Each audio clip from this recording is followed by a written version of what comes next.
What's up, everyone? Welcome back to another review, and this time we're taking a look at Alone in the Dark, written and directed by Jack Sholder. The film stars an all-star cast that includes Jack Palance, Martin Landau, Dwight Schultz, and of course the legendary Donald Pleasence. So the overall story of this movie is as follows. A blackout occurs in which a town loses power, and these four mental patients escape a facility, and they start to stalk and harass a doctor who they think killed their original doctor by the name of Harry Merton. And now this doctor named Dan Porter has to barricade himself and his family inside this house in order to fend off the escaped mental patients. So that is Alone in the Dark in a nutshell. This is basically a home invasion horror thriller. The film does have elements of a slasher movie, but this more leads into the whole home invasion angle of it. So, how do I overall feel about Alone in the Dark? Well, I'm gonna say this: for many years, I have been trying to find this movie, and this is not an easy movie to find. But I finally got lucky, found it, and after seeing it twice, I can say that Alone in the Dark is a very solid home invasion movie.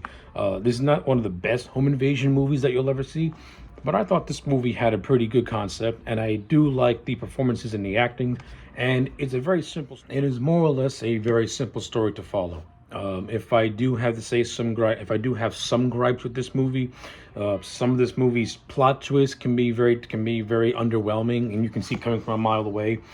Certain characters could be underutilized, which I feel that they are. But for the most part, this is a solidly directed movie.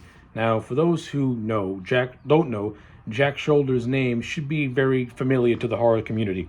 He did the editing on the Burning, which is a cult classic in the slasher genre, and he also directed Nightmare on Elm Street Part 2, Freddy's Revenge, the very controversial Freddy's Revenge. So Jack Sholder has some name in horror, since his name has been attached to some relatively big films within the community. This was actually one of the first movies he actually got a chance to direct. And another fun fact, this is actually one of the first films that New Line Cinema actually produced. Now, of course, this movie did not break new ground with New Line Cinema. That didn't come later to Nightmare on Elm Street, but this movie was proof that New Line Cinema wanted to be in the movie making business and not the movie distributing business. So with all that preliminary stuff out of the way, let's talk about Alone in the Dark and make this review as short and sweet as possible. At the end of the day, as I said, I think this is a very decent and well-made home invasion horror thriller. Aside for some criticisms, which I'll address in a little bit, most of this movie works for me. I like the cast. The cast in this movie is really strong. I think Dwight Schultz as the character Dan Porter, who is our lead, I thought did a relatively decent job in his role. The character Dan Porter is not going to break new ground as a character, but Dwight Schultz made him believable and made him likable. And you can tell that he's someone who cares about his family and is somebody who takes his profession very seriously. So I can appreciate that. I like it. Donald Pleasence, he's one of the big highlights of this movie, as well as a character by the name of Dr. Leo Brown. Donald Pleasence, as we all know, is Dr. Loomis from the Halloween franchise. So seeing him play another doctor, but this doctor is very different than how he does Dr. Loomis.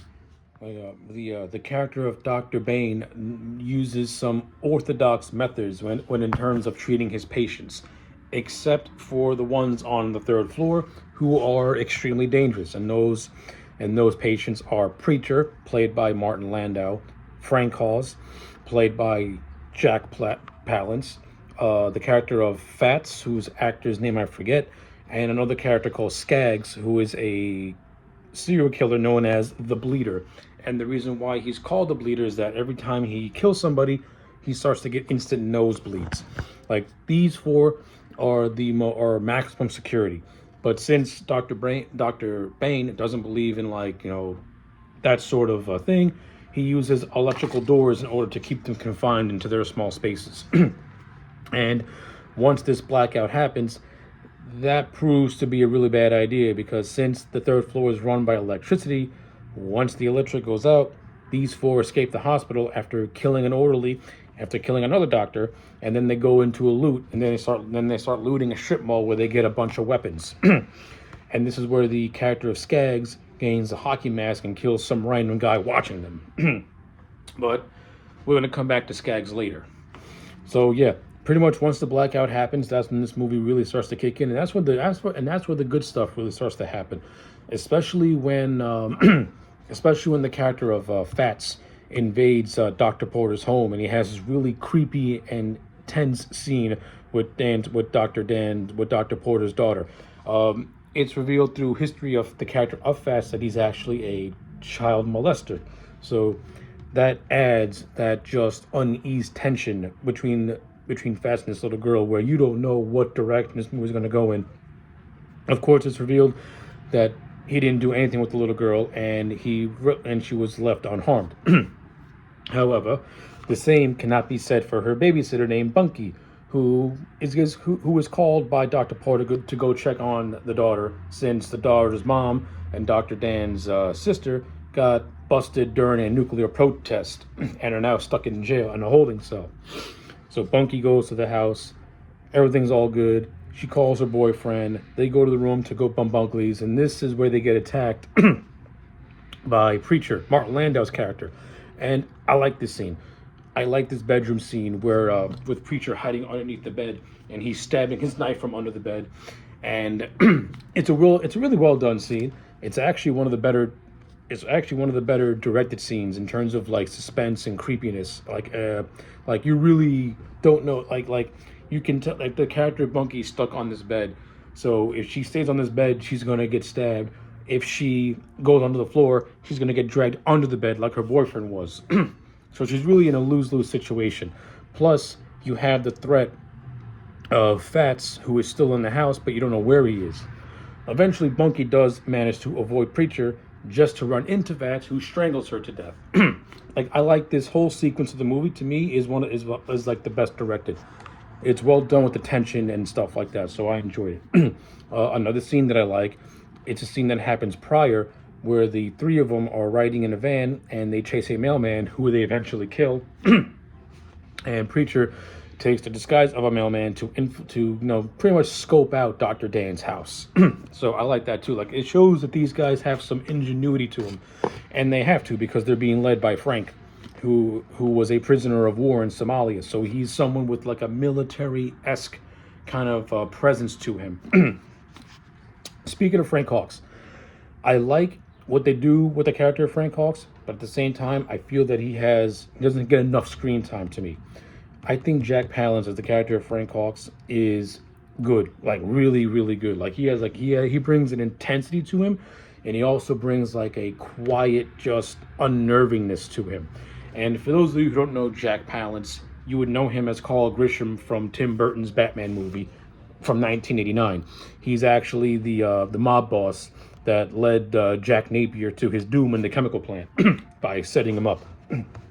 Yeah, I think Jack Palance in this movie is my second favorite actor, who I think needed more screen time, because you can clearly tell that he's the leader of this little group, and I just would have liked more scenes with him, or just scenes with him just taking more of a charge and maybe having some conversations with Dan, because it's actually Frank who creates this scenario of Dan killing their original doctor, Harry Morton. So now they want to take revenge on Dan. So I like it. It's good stuff. I enjoyed it. It works for me. Once everything happens and the family's stuck in the house, Jack Shoulder, to me, did a really good job at building up suspense, at building up the tension, at building up that unease, not knowing what's going to happen. He kills off this detective guy, and then he kills off Dr. Bane, and then and then it's revealed that Preacher was able to get into the house or the basement. He and Dan have a little scuffle till Dan disposes of him. Fats is killed off by this other guy named Tom Smith, who Dan's wife and sister had met prior. So they help dispose of him. But then it's revealed that the character of Tom Smith is not who he claims to be. It's revealed that Tom Smith is actually is actually Skaggs. His nose starts to bleed. Um, I think you can see this twist coming from a mile away. And I do say that I give Jack Shoulder some credit. He did do something clever by every time we see Skaggs, you never see his face.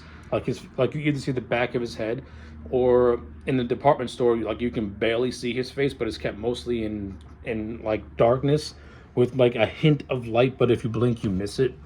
So to his credit, he kind of kept the identity of Skaggs a mystery as a way to get the reveal going. But I think you can kind of see where it's going for with Tom Smith, because he does have certain moments where he can kind of cross as when he can kind of come across as a little off-putting, and you're kind of thinking to yourself, all right, there's something wrong with this guy. And then the big revelation happens. And then once the family kills Skaggs, you get a final confrontation between Dr. Dan and Frank.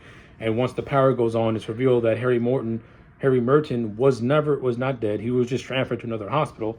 And basically the movie just ends with Frank leaving the house, going to a punk club that we saw earlier in the film, has a conversation with a girl, pulls out a gun, and the movie kind of just ends. That's basically it. Yeah, like the ending is really nothing to write home about. It is kind of weak. Again, I would have preferred more scenes with the character of Frank Hawks, but that's just me personally. I think you could have got a lot more mileage out of it. But overall, and the overall twist with Skaggs, I mean, you can see coming. It is kind of telegraphed. But as an overall movie, I think Alone in the Dark is actually really solid. I actually think a movie like Panic Room is better directed and has a better story going for it. But for what Jack Shoulder did with this thing, I thought he did a fair job.